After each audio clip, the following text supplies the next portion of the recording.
आइए मित्रों, हमारे YouTube चैनल स्वाध्याय में आपका हार्दिक स्वागत, अभिनंदन। आज हम आपके लिए लेकर आए हैं भगवत प्राप्ति के विविध उपाय इस शीर्षक पर प्रेरणादायक ज्ञानवर्धक ज्ञान चर्चा। अगर आपने हमारे चैनल को लाइक और सब्सक्राइब नहीं किया है तो आपसे निवेदन है, कृपया चैनल को लाइक और सब्सक्राइब अवश्य करें। भगवत प्राप्ति के लिए 4 उपायों को काम में लाना चाहिए। संयम, सेवा, साधना, सत्पुरुषों का संग। ये चारों करते तुरंत मोह निशा को भंग। संयम, मन, वाणी, शरीर को इच्छा अनुसार न चलने देकर और सांसारिक विषय भोगों से रोककर कल्याणमय मार्ग में लगाना ही संयम कहलाता है। मनु महाराज ने तो मन, वाणी, शरीर को संयम में रखने वाले को ही त्रिदंडी कहा है।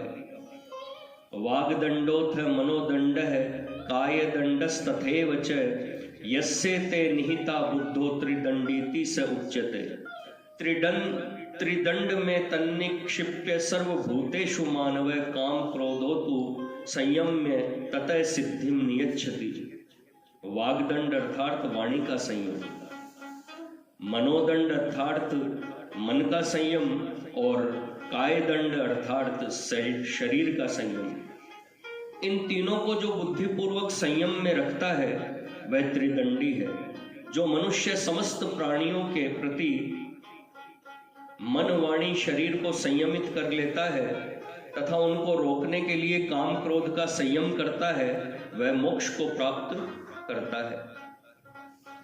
जो पुरुष इंद्रिय और शरीर को वश में रखकर राग द्वेष के वश में न होकर संसार में विचरता है, वही आनंद को प्राप्त होता है। संयमी पुरुष ही निरोग, बलवान, धर्मात्मा, दीर्घायु और मोक्ष के योग्य होते हैं।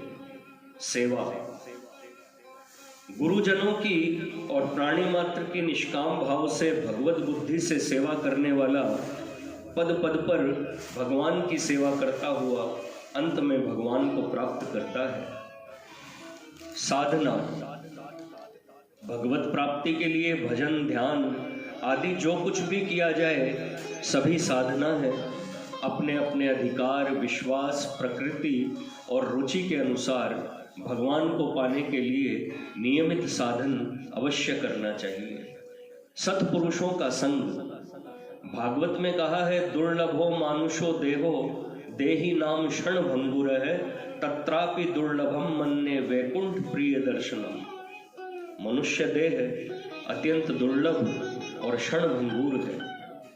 इस शरीर में भगवान के प्रिय भक्तों के दर्शन और भी दुर्लभ है, क्योंकि भक्त, संत, महात्मा एक प्रकार से भगवान के ही रूप है। गोसाई जी महाराज तो उन्हें राम से भी बढ़कर बतलाते हैं। राम ते अधिक राम कर दासा। संतों के संग से पापों का नाश होता है, अंतःकरण की शुद्धि होती है, मन परमात्मा में लगता है और संशयों का उच्छेद होकर भगवत प्राप्ति होती है।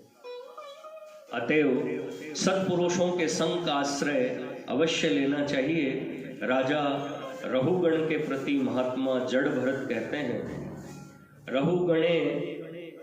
रहुगणेत तपसा न याति, न चेज्जया निरूपणाद गृहाद्धा, न छंदसा नेव जलाग्नि सूर्येर विना महत पादर जोभिषेकम। हे राजन, परम ज्ञान केवल महापुरुषों का चरण रज मस्तक पर धारण करने से, यानी उनकी आज्ञा अनुसार चलने से ही मिलता है। तप से, वेदों से, दान से, गृहस्थ धर्म के पालन से, जल, अग्नि या सूर्य की उपासना रूप कर्मों से वह किसी प्रकार भी नहीं मिलता। महापुरुषों का सेवन ही मोक्ष का द्वार है। मित्रों, यह थी भगवत प्राप्ति के विविध उपाय। इस श्रृंखला में हमने आपसे 4 उपायों के बारे में चर्चा की। अगर आपको हमारा चैनल पसंद आए तो इसे लाइक और सब्सक्राइब अवश्य करें। धन्यवाद।